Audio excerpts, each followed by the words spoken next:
Tu vois la grande pierre des fées? Oui, pourquoi? Dans des temps bien lointains, au Moyen-Âge, celle-ci faisait partie de la légende tragique du Petit Page. Je vais te conter cette histoire tout en cheminant le site naturel et romantique des Gorges du Fier. Quel rapport avec le château de Montretier que l'on a vu en arrivant? La comtesse Diane était heureuse lorsqu'elle arriva au château, nouvelle mariée au comte de Montretier. Elle disait de son époux: Il a fière allure et sûr de lui et de son pouvoir. Plus, il a un bien beau domaine et un grand château.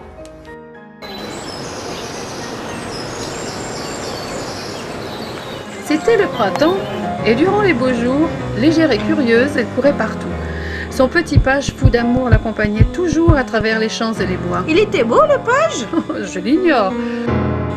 L'hiver vint, la jeune comtesse trouva le temps long et se lamenta au coin du feu.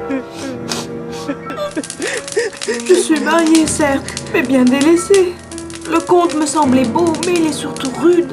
Et souvent absent, à chasser ou à courir, Dieu ne sait où. Et au château, il boit en mauvaise compagnie. Il ne fait plus guère attention à moi. Printemps suivant, elle retrouva joie de vivre lorsqu'elle rencontra le comte de Pontverre, qui lui régnait sur un petit domaine non loin du château, de l'autre côté du Fier.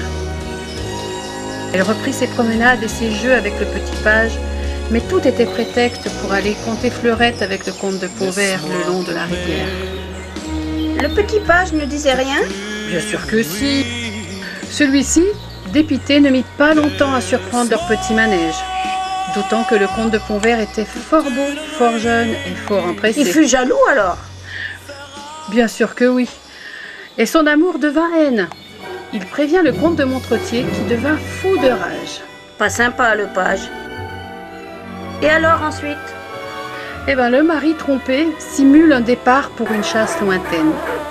Diane s'empresse alors de rejoindre son amoureux à proximité des gorges du Fier.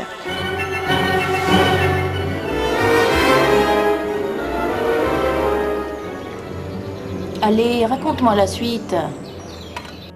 Les tourtereaux ne sont pas plus tôt réunis que le comte de Montretier charge en direction de son rival. Surpris, le comte de Pontverre cravache son cheval, le lance au galop pour sauter les gorges d'un bond. Mais le page jaillit des broussailles, s'accroche à la queue du canasson pour freiner son élan et le retenir. D'un coup d'épée, le comte de Pontverre, se retournant, tronche la queue du cheval, laissant tomber le page dans un grand trou dans les gorges où le courant l'entraîne jusqu'à la mer des rochers. C'est ainsi que la grande pierre des fées devint son tombeau. C'est malheureux pour lui. Mais que devint Diane et son joli comte? Eh bien, une cellule du donjon devint la prison de Diane, tandis que le comte de Pontverre s'en alla sans souci vers d'autres aventures. Ainsi va la vie.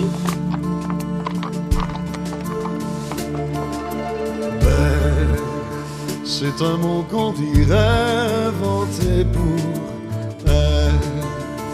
Quand elle danse et qu'elle met son corps